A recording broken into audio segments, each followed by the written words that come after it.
Good afternoon to everyone. I'm Laura Cirimina from the University of Palermo, and I'm one of the four Euromarine Board Young Ambassadors.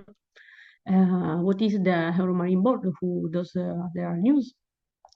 Is essentially a think tank in marine science policy that provides a platform to advance marine research and to bridge the huge gap between scientists and policymakers.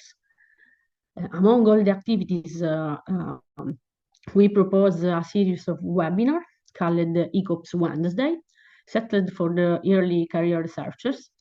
We aim to show their work and meet other researchers with a different background. Before introducing our guest, just some classical rules to attend the webinar. So please check that your name is entered correctly when log in. Keep the microphone off during the presentation and raise your hand before speaking on if you prefer. You can use the chat to ask questions or make comments. Let's say I'm happy to introduce our guest for this edition of ECOPS Wednesday, Daniel Clemente Pinto, researcher at CIMAR, the Interdisciplinary Center for Marine and Environmental Research based in Porto. Welcome, Daniel. He will present the topic, is wind energy a solution for making seawater desalination more sustainable? Techno-economic expectation from the Portuguese context. Please, Daniel, the floor is yours, and start when you are ready. Thank you very much, Laura, and I would also like to appreciate this opportunity given by the European Marine Board's ECOP network to talk about this topic. As you'll see in the presentation, it's a rather hot topic within the Portuguese context, but maybe it's something applicable also to other landscapes. After all, we all need to drink water every day. We need access to drinkable water, potable water, and managing this type of resource is extremely challenging. One way to do it nowadays is precisely through desalination, which is a rather energy-intensive process if you are not aware of. And as you'll see, in countries like Portugal, there may be opportunities to help decarbonize that type of process and make it more sustainable. So this will be my presentation for today. I hope you find it insightful. My name, like Laura said, is Daniel Clemente. I'm a junior level postdoctoral researcher at the Faculty of Engineering of the University of Porto and also a member of CIMAR, which is in itself integrated into the European Marine Board as a partner. My presentation, as you can see here, will revolve a little bit around several aspects, in an introductory outline and also definition of the case studies that we looked into when looking at the Portuguese landscape, and also the proposed methodology that we recently followed in a work to go around and see the techno-economic viability of this solution. Also some results and some conclusions. Here you can also see a little bit detail about myself if you have curiosity to get in touch. I would also like to highlight that I'm integrated into other interesting groups in case you want to check them out, namely INOR, which is related to offshore renewable energy for young researchers. Also in the field of young professionals, the International Association for the Hydro Environment Research, or IAHR, especially the Young Professionals Network of Portugal, of which I am the vice president, and also the Portuguese Association of Water Resources. So going now into the meat of the presentation, the introduction of the case study at hand, okay? In Portugal recently, we had some very rough years. This is in Portuguese, but don't worry, I'll make sure to explain. Here, what we want to highlight is that when you see that word seca, it means in our language drought. And we have very problematic years in terms of drought, especially in the south region, namely Algarve. Even during the winter, in the summer it was hellish, but even in the winter we had situations where the territory was classified as being under the drought. On the bottom left side here, for example, when you see these brownish colors, these are periods in which there was drought, severe or even extreme drought.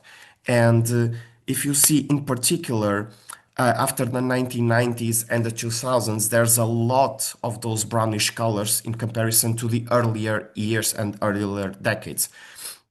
To give you an idea, there was almost an entire decade a few years ago, counting backwards, where it was considered a dry year every year. The only exception was 1 year of that decade, and it was an exception because it was a neutral year. So we didn't have years that were classified as rainy. Interestingly enough, we're like in the past 2 years, if I'm not mistaken, so last year and maybe, yes, this year as well, it went to the opposite. Now we are having very rainy years, even excess years. If you check the news, you'll see that we actually have excess water flooding occurrences because of a train of storms that hit us recently. So you may think, okay, now it's solved. We had a lot of water. No, this is a situation that affected us a lot and can happen again. So right now is actually the prime moment to implement these measures. And speaking of measures, this was such a critical situation that we had to impose very drastic restrictions. For example, in 2023, we had cuts of 15% in public consumption, 15% in tourism, and 25% in agriculture compared to 2022. This was imposed by the government. It was slightly alleviated afterwards in mid 2024 because we had a little bit of rain coming in. But like I said, right now is the time to make some investments and some changes because, as you can see here, things are not going to improve. The water stress is going to be very strong in Portugal. In Portugal, we have a very strong asymmetry on the availability of resources. The north is rather wet because it rains a lot, while in the south, it's drier conditions, as you can see here. As a reference also of curiosity, we also have an average national water consumption of about 180 liters per capita. The issue is there's also, on the one hand, there's also a significant consumption on the agriculture sector, which is mostly, let's say, the bigger groups are centered in the south, in areas like Odmira, in Alqueva, which is like a big water reservoir that has a dam there that enables water supply. So these are critical areas for agriculture and also tourism. And you should also note that the public supply networks have important losses. In fact, some of the investment is precisely to make this type of activities more sustainable, to have less losses, to have a more efficient use of the little water that is available. On the other hand, as you can see here on the right, Portugal has a rather significant wave energy resource. We have a rather high mean annual wave power that is available for us to explore, mainly in the northwest. And I want you to keep in mind this this figure because it will be important later to look at this, understand this distribution, to also understand some of the results that we got. In terms of wave energy, around the world, we have a very significant wave energy resource that is available right now. It's untapped. It's very dense, even with comparison of wind and solar energy. So it's important to see if we can use this energy, especially in the Portuguese context, as you saw, to, let's say, increase our penetration of renewables, in this case, wave energy, into our existing energy mix. And one such activity, as I said, that is quite energy intensive is precisely desalination. For example, reverse osmosis desalination units that are expected for Portugal in the upcoming years within the national program, and especially the Algarve Water Resources Program, will be the implementation of desalination units. Hence, because you need energy to ensure that the reverse osmosis process is done, because it's an, let's say, anti-gradient process, you need energy to make it work, a lot of energy. So here's the opportunity to decarbonize that sector before we are perhaps, let's say, tempted to use non-renewable sources. I should disclosure, though, that in one of the case studies, they are expecting the integration of solar panels, but solar panels, again, they may also have some limitations. As you can see here, also wave energy has a greater density that can be exploited. And also in terms of location, there's some synergies that can be exploited, and that's why we are going into that opportunity. So that's more or less introductory outline. Now I'm going to focus in explaining what are the case studies that we are looking at. If you go to Spain, you'll see that there's hundreds of desalination units across the country, particularly in areas that have a significant consumption and also in isolated communities like the islands, the archipelagos.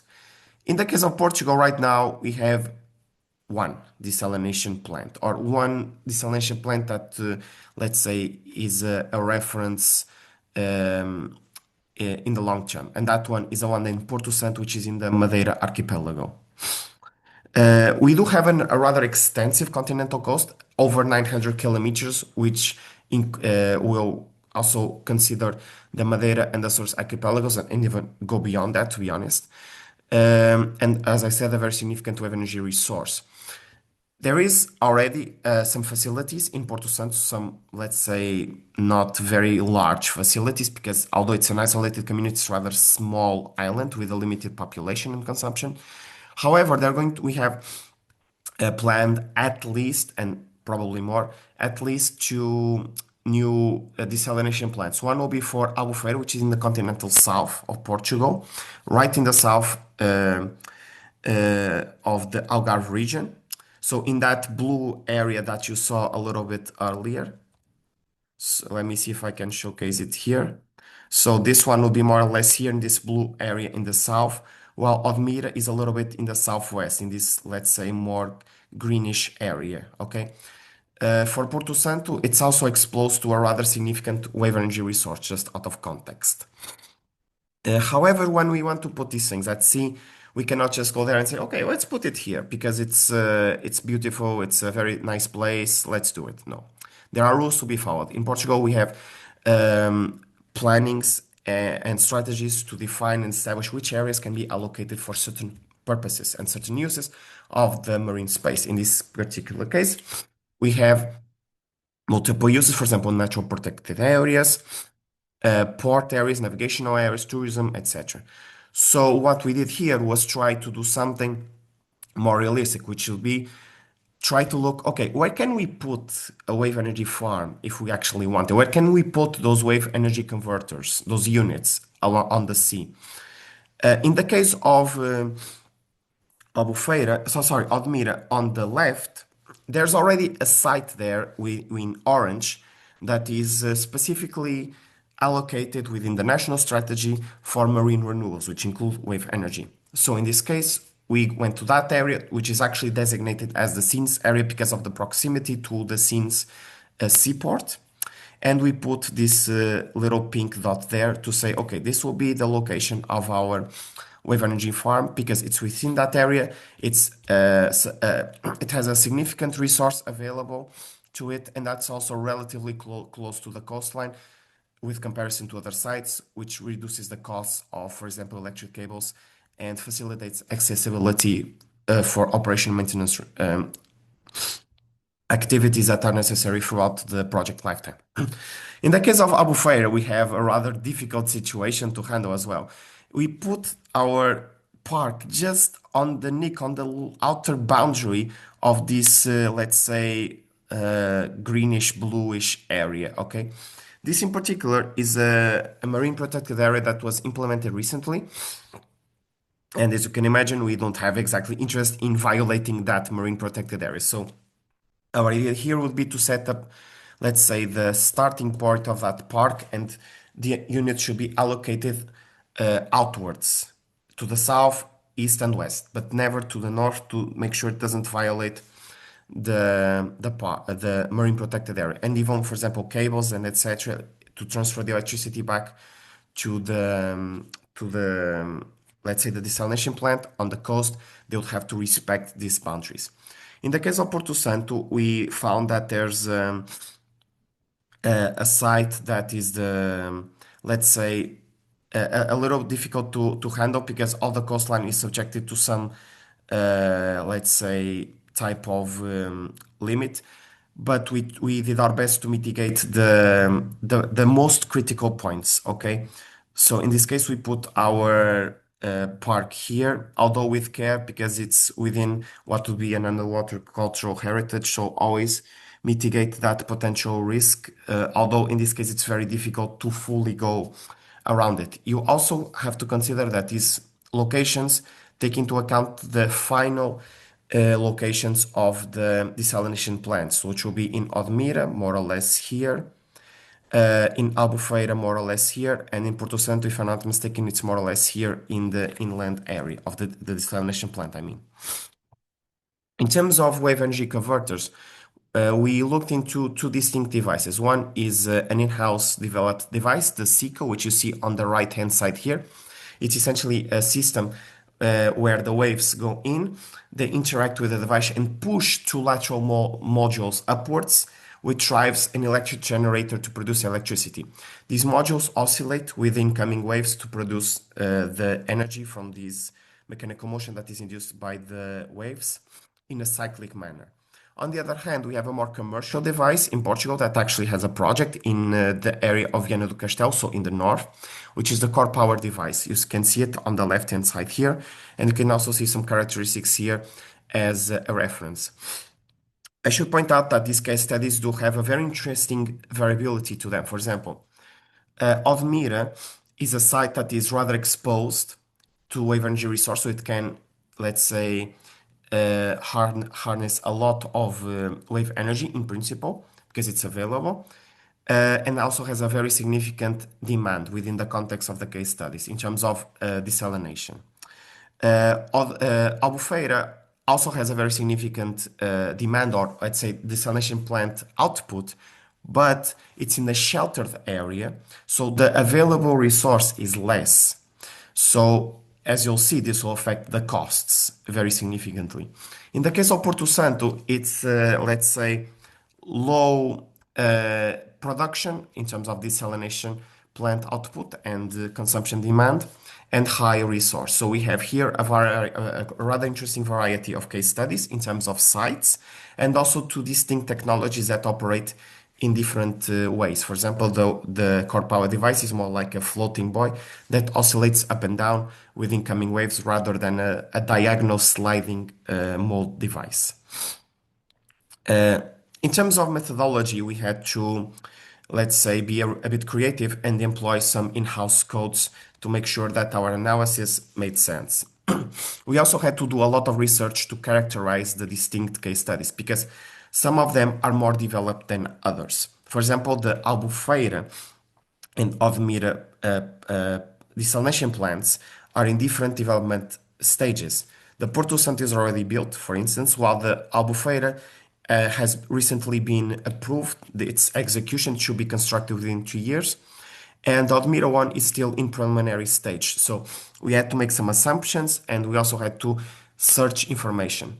This is a summary of what we've been looking at. As you can see, the capacities do vary quite a bit. Like I said, the one of Albufeira and Odmira have the highest installed capacity of up to 25 cubic hectometers per year, while the Porto Santo is about 1/10 of that, with the corresponding mean outputs, which are roughly 50 to 60% of the peak capacity. We also have some reference consumptions in terms of energy to produce a cubic meter of water, so between 3.5 and 3.88 kilowatt hour per cubic meter, depending on the case study. And with this, we can also estimate the energy needs per year in megawatt hour per year. As you can see here, also very different consumption levels and output levels, which also enriches this analysis. And it's something that you can look into if you are interested for your own case studies to use as a reference. I would also like to highlight that, as I stated, some of this information was not very easy to come across. So what we could get from the projects themselves, what is publicly available, and we also consulted the involved institutions and stakeholders to get information. We tried to incorporate into this study. What we could not get, we went to this report, the Ocean Energy Systems report on self-sustained desalination technologies powered by ocean energy. It's a very rich report that I highly recommend in terms of reading, and it has a very insightful recommendations for levelized cost of water cost breakdown, which was very useful in our case study for estimating capital and operational expenditures across the different aspects. We also went into some studies, for example, the study made by Azinher et al. On desalination for Algarve as well, which was in this case focused on other energy sources, for example, solar energy.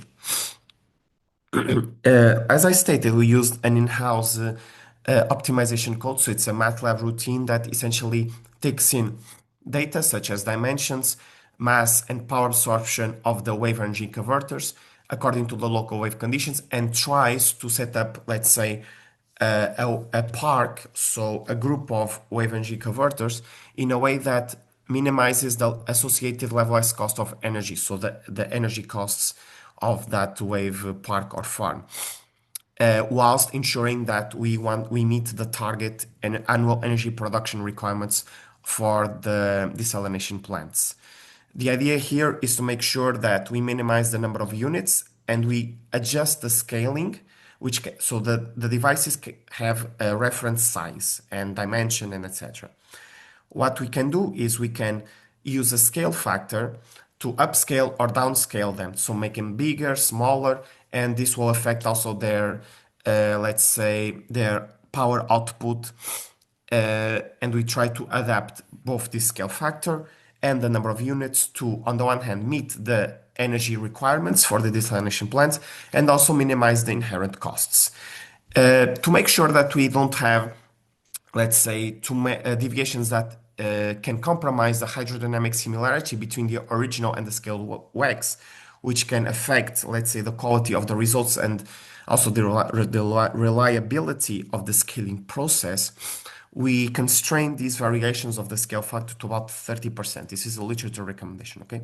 We also did a preliminary probabilistic assessment of the wave climate variables in order to identify some potential patterns and aspects that could be of relevance, namely threshold exceedance, for example, extreme events, and also weather windows that are required for operational tasks, okay?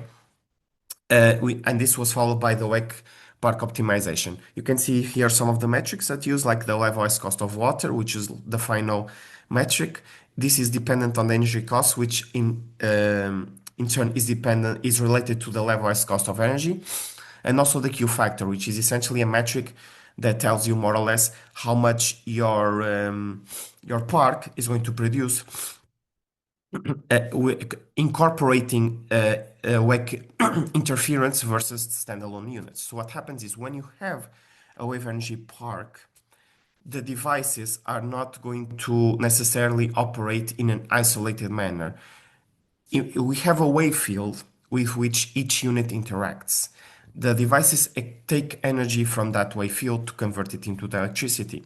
So this creates a sort of shadow effect leewards of the devices. And what happens is the devices in a way interfere with the wave field, which in turn interferes with the absorption of each unit. For example, if you have an incoming wave height with a certain energy and part of it gets absorbed by a certain WEC unit, then the wave that is transmitted afterwards has less energy, and that's the wave that's going to interact with the next unit. So it's a scaling process where you can have energy that is partially absorbed by one unit, and that energy is taken from the wave. And so when that wave continues to the next unit, that unit is going to have less energy to further extract, okay? But there's also some recovery factors.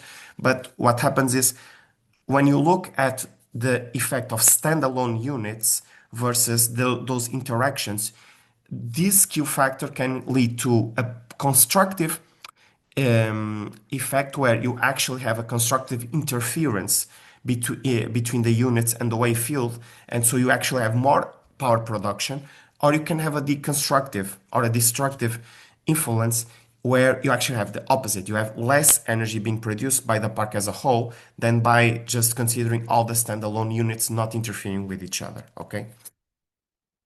In terms of results, I'm going to showcase now what were the main outcomes of this analysis. So as I stated, we started with the preliminary probabilistic analysis. And as you can see here, we have rather distinct occurrences.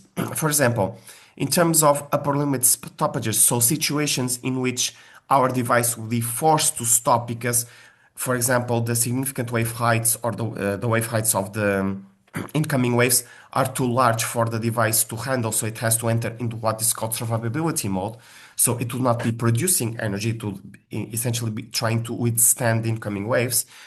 What happens is that Odmira, which is a very exposed site, has the most or the more frequent occurrences of upper limit stoppages throughout the entire data set, with storms that can, or let's say exceedances that can go almost up till 35 hours straight. In the case of Albufeira, which is a very protected site, that does not happen. And Porto Santo has also some punctual occurrences.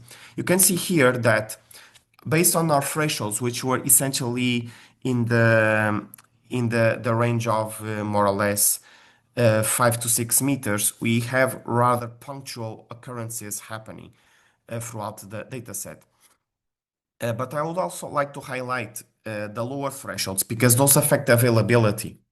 A wave energy converter to operate requires minimum and maximum significant wave height and minimum and maximum wave energy period or wave peak period. Outside those boundaries, either upper or lower threshold, it is not operating either because it doesn't have enough energy coming from the waves to produce something of meaning, or because it has to enter into survivability mode because the incoming wave energy is too grand because, for example, of very large significant wave heights. So as stated here on the left, you can see the distribution across the distinct years. In this case, you have blocks of 4 years in a total of about 60 something years, if I'm not mistaken. But anyways, what I want to highlight here is the difference in terms of the occurrences, because as I said, each site has its own unique characteristics. For example, Odmira, as you can see here, is a very energetic site that has very large significant wave heights with values up almost until 12 meters. While, for example, Albufeira, which is the second table, the second figure, has very small because it's a sheltered area, as I explained. So you actually get limited by the lower limit stoppages, which you can see here happen a lot, very frequently, and with a rather extended period in Albufeira. The Odmira extreme values or upper limit stoppages occur more in the winter, while the lower limit stoppages, particularly in Albufeira, happen more in the summer. And also will also affect the results because consider this, in a year, usually the water consumption will be increased, so the water demand will be increased in the summer, not in the winter. So if in the summer you have more lower limit stoppages and higher demand, you have a situation where you have less energy production and more energy requirements because of the higher water demand. In the case of Albufeira, as you'll see, this will affect the costs again very significantly. I would also like to highlight that in the case of Porto Santo, it's like a sort of Goldilocks situation where you don't have very high significant wave heights, but you don't also have very low significant wave heights, for instance. So you end up having a very large availability. So what happens is the device is operating for most of the time by comparison with the other two, which affects positively the efficiency of the device and its power output throughout the years. In terms of weather windows, this is also a little bit related to the lower limit stoppages. Weather windows are partially related to meeting a criteria of about 5 days straight, or 5 days straight, if I'm not mistaken, with significant wave heights below about 1.5 meters. Okay, and as you can see here, this is very recurrent for the Albufeira site, while not so much for Odmira and Porto Santo. Interestingly, you have to consider this in Albufeira because you have less, let's say, survivability demand, so less higher significant wave heights. You may end up needing less operation end up needing less operational and maintenance procedures because the device is not going to be subjected to that extreme fatigue occurrences so much. So it's like the weather windows are more, let's say, frequent in an area where you may not end up needing them so much. While in the case of Odmira, it may be the opposite. You have less occurrences, but you also need them more, and they are out of phase because these occurrences are more in the summer, while the upper threshold occurrences are more in the winter, like I said. Porto Santo again is that Goldilocks situation which in the end forces us to see that we have very limited occurrences of rather low significant wave heights. So this affects not only the lower limit stoppages, but also the weather window occurrences. In terms of costs and number of WECs per site, we can also see here very distinct patterns. So our goal here, ideally, would be to get under those red lines that you see on the charts, to get our costs below those lines. So about €1 per cubic meter, or energy costs in the case of Porto Santo, particularly under about €0.5 per cubic meter as a reference. Okay, this is based on what we searched in the case of Porto Santo, what are the prices currently of the desalination plant in terms of the water output, and also for Albufeira and Almira, reference cost metrics to be competitive with the expected alternatives. However, as you can see here, considering a varying Q factor, so we are not very sure exactly what will be the actual Q factor that would require us to do simulations with propagation models, which was outside the scope of this study. So we try to check instead the sensitivity of the results with varying Q factors, so varying levels of interference between the waves, the wave field, and the wave energy converters. As you can see here, varying the number of WECs, varying the type of WEC, so whether it's the SECO or the core power device, we get different results, and also the scaling factor, naturally. So in the case of Albufeira, as you can see here, the number of WEC units is always in the range of 100, 100 and something. And naturally, it comes down with the Q factor because it means that because we have Q factors that are as lower than or equal to 1, we are assuming a destructive interference. So we are assuming that we are producing less energy than we want to. So as the Q factor increases, we need less units because the destructive effect will be, let's say, mitigated. We'll actually have more energy being produced if we have higher Q factors. Still, as you can see, the costs do not reach that, let's say, ideal range that would be either on the line, the red line, or underneath it. In the case of Odmira, what happens is we have more available resource, wave energy resource, as I stated, than in Albufeira. So we end up needing less WEC units, okay, to meet the annual requirements of the desalination plants. In the case of Odmira, there's a sort of tie, I would say, between the two in terms of the number of WEC units.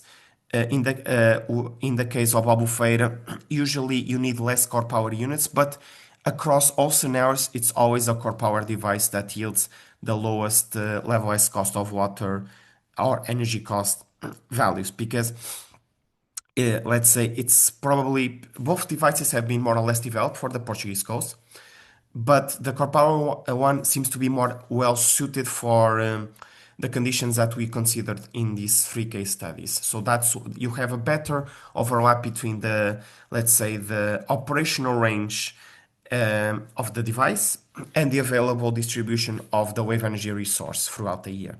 In the case of Porto Santo, you can see a sort of rather variable pattern because what happens is the number of WECs is so small that when we try to tweak a little bit the parameters, we have different combinations where sometimes you have less cost and you put one extra unit. So it creates this sort of unstable pattern that you see here. Still, the number of WECs is very reduced because, as you can imagine, the desalination plant requirements of Porto Santo are very low, on the one hand, and on the other hand, you do have a very significant wave energy resource that is available.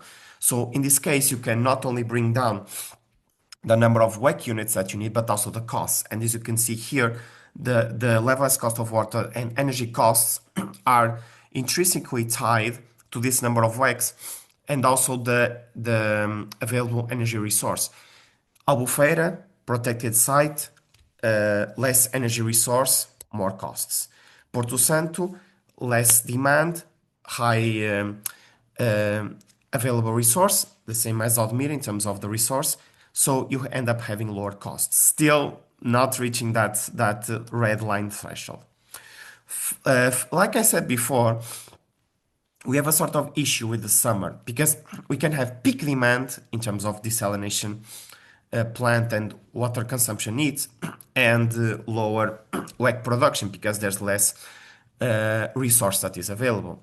So we wanted to make a sort of analysis to see, okay, if we look only at the costs that we expect for the summer versus the reference cost for entire year, how will that change? So what we did is we estimated the levelized cost of energy for the annual scenario, and we tried to check, okay, what portion of that goes into or would go specifically into the summer? And this is where the levelized cost of energy ratio comes from. It's a ratio between more or less the costs that you have during the summertime versus the ones or proportionally for the summer. If let's say if all the year was summertime versus the levelized cost of energy of, let's say, the baseline here where you have variation throughout the year.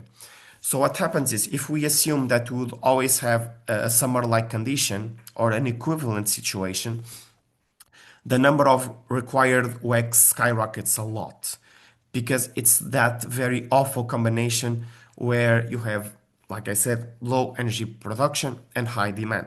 In the case of Odmira, it's absolutely explosive. It gets into the range of hundreds and thousands of WECs, and the costs go up a lot correspondingly. You can see here also very high ratios of fourfold, sixfold. In this case, curiously, the OSICO, we actually need less OSICO units, but the core power units still remain the most competitive in terms of costs. The same applies also to Odmira, as you can see here, but here the ratios and the number of units is quite lower, fortunately. In the case of Porto Santo, there is still a significant levelized cost of energy ratio, but at least the number of WEC units remains somewhat acceptable per se, in comparison at least with the case of Odmira and Albufeira, which, like I said, goes into the range of hundreds or even thousands of WEC units. This is a simplification approach, but it gives you some insights into how problematic the summer can be because we have to make also consideration in terms of energy storage and management throughout the year. So maybe, as you'll see later, there are other strategies that we can explore. Lastly, we also wanted to look into economies of scale with the OSICO and the core power device. What happens is, when we estimate the costs, we are estimating the cost usually of a unit. But when you construct multiple units, you have economies of scale which reduce and attenuate the inherent costs overall. So if you construct one unit, its unitary cost is X. If you construct multiple units, their unitary cost is less than X in principle because of economies of scale. Beyond that, there's also a learning curve, so the technologies naturally improve over time and their costs also come down. So we wanted to look into that, considering what is called the bulk discount factor, which is that sort of X like symbol that we have here and that we set to vary between 0.85 and 0.95. What happens is, as it goes down, we have a bigger discount inherently being applied, and so a stronger economy of scale factor being at play. And this, as you can see, significantly impacts the levelized cost of water and the energy cost, as well as the required number of WECs. In the case of Albufeira, for the OSICO, we can see that the costs remain rather high. They do come down quite significantly, but they change quite a bit also with the Q factors.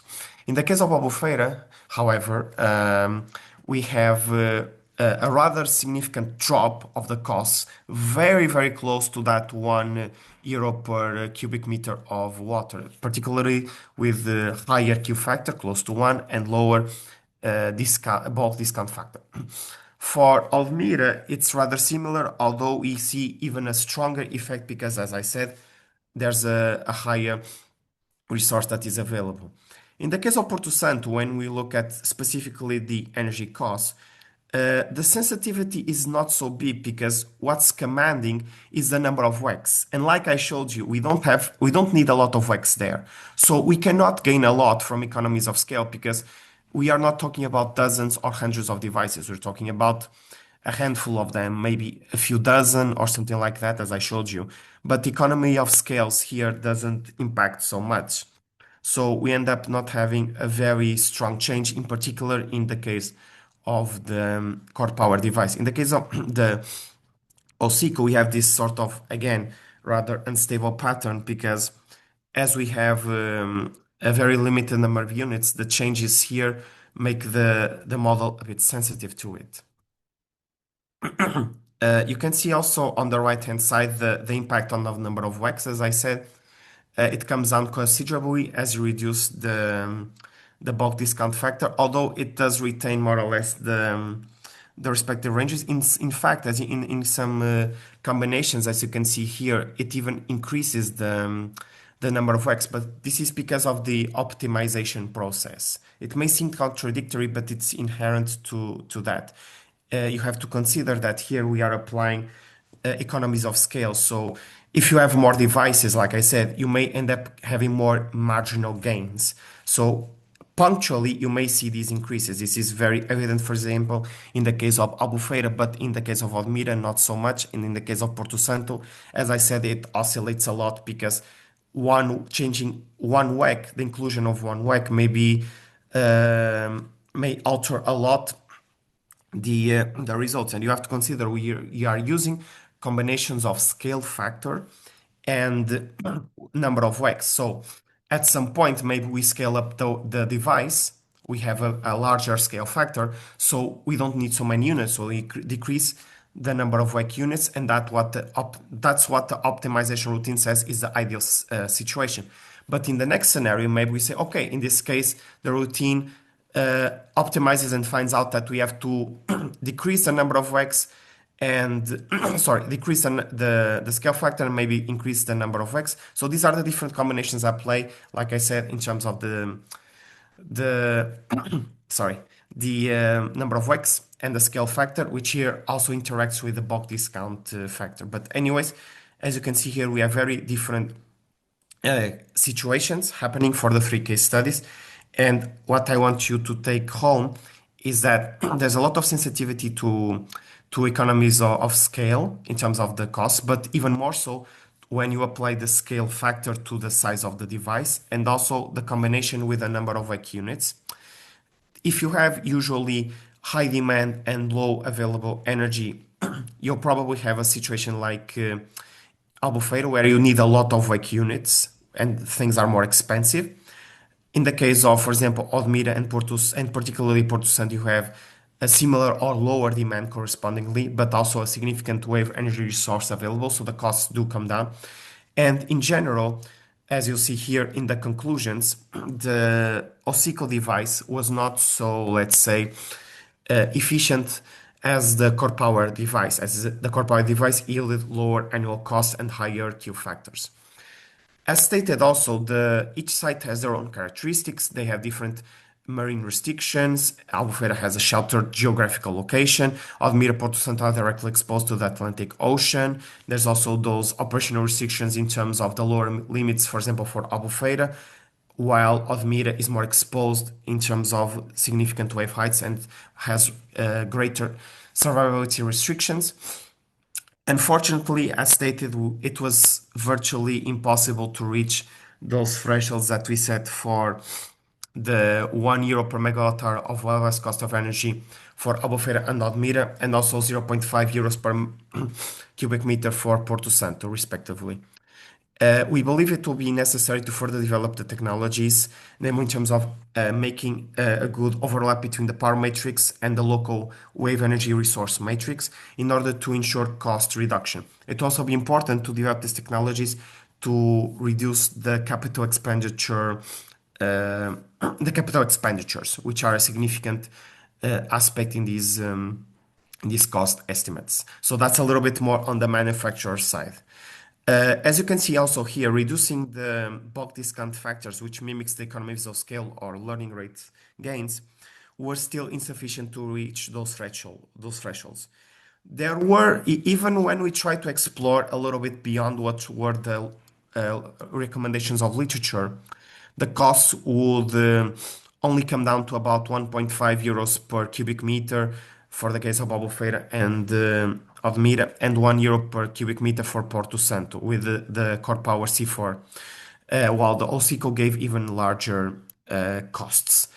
In essence, it's saying that right now it may not be competitive, and even in the short term, it might not be competitive to include wave energy, but it's something that we have to keep an eye on, maybe for the medium to long term, because when we reach that point where these economies of scale and running rates start to gain further traction, especially, I would say, in Odmira and Porto Santos are probably, let's say, the more viable scenarios, in particular Porto Santo, because it requires less devices. So let's say you're a company, you want to compromise with a case study like this.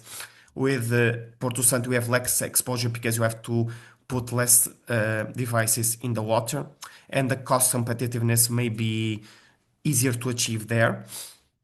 Albufeira, for example, will probably be the most difficult one by far because, as you saw, the resource is very limited. And the shelter conditions do help with survivability, but they limit the availability because of those very small wave heights. Okay. And also, another takeaway that I want to transmit to you is don't only look at the annual aspects. You have to consider the variation of the resource and the demand throughout the years and even between years. And the summer is a very critical season. As you can see, we have levelized cost of energy ratios well over one. Don't compare with solar for the core power device. So we have to take this into account because this may imply that we need to have energy storage systems or ways to transfer part of the electricity from the summer to the winter, which can be very difficult. Sorry, from the winter to the summer. That's what I meant. Alternative options would be to make, let's say, this could also make it viable on the short term, which would be instead of looking, because that's what we consider here, that the wave energy converter systems would power the entire desalination plant needs. So instead of saying, okay, let's power everything, no, let's just power partially, for example, 50% or 16%, and we get the remaining electricity from, for example, the mainland grid, or for example, a self-consumption unit composed of solar panels, as is the case for Albufeira. So we have to see here what are the strategies. As a key takeaway, going into the main question of this presentation, I would say that right now, looking at these three case studies as a reference with their availability, with the technologies that we considered, it's not competitive yet to implement wave energy converters like these into desalination units or integrated in a way that supplies energy to the desalination plants, at least not in the terms that we said. For that to happen, probably in the medium to long term, we would have to have further economy of scale and learning rate gains, bring down the costs, particularly the costs of the technologies, because we cannot do a lot in terms of the local resource, try to adjust those technologies to better overlap with the existing, so their operational range with the existing resource at each site, try to find ways to, let's say, compensate these fluctuations between the summer and the winter in particular, in terms of energy availability and also the demand of the desalination plants. And lastly, look into partial energy supply scenarios rather than trying to go for the whole thing. Sorry if this was a lot of information, but these are very rich case studies with a lot of diversity to them. If you want to look a little bit more into it, I recommend you check our paper in the Desalination Journal. I also take the opportunity to thank and highly appreciate the contributions of my colleagues here, like Dr. Victor Ramos, Beatriz Ferreira, Professors Tiago Ferradosa, Professor Paulo Rosa Santos, and Francisco Taveira Pinto in this study. Their help was absolutely vital to reach the end of this study and to provide you with these insights. And also, if you have curiosity in learning a little bit more on this work and the other works we are involved in, please feel free to visit us at our CMAR website. We are part of the Marine Energy and Hydraulic Structures group. So here you have, it's easy to reach out to us. And if you want to learn a little bit more about us and our mission, objectives, and projects, feel free to take a visit. So that's all on my part. I hope this was very interesting for you. Laura, I give now the floor to you, and thank you very much for your time and attention.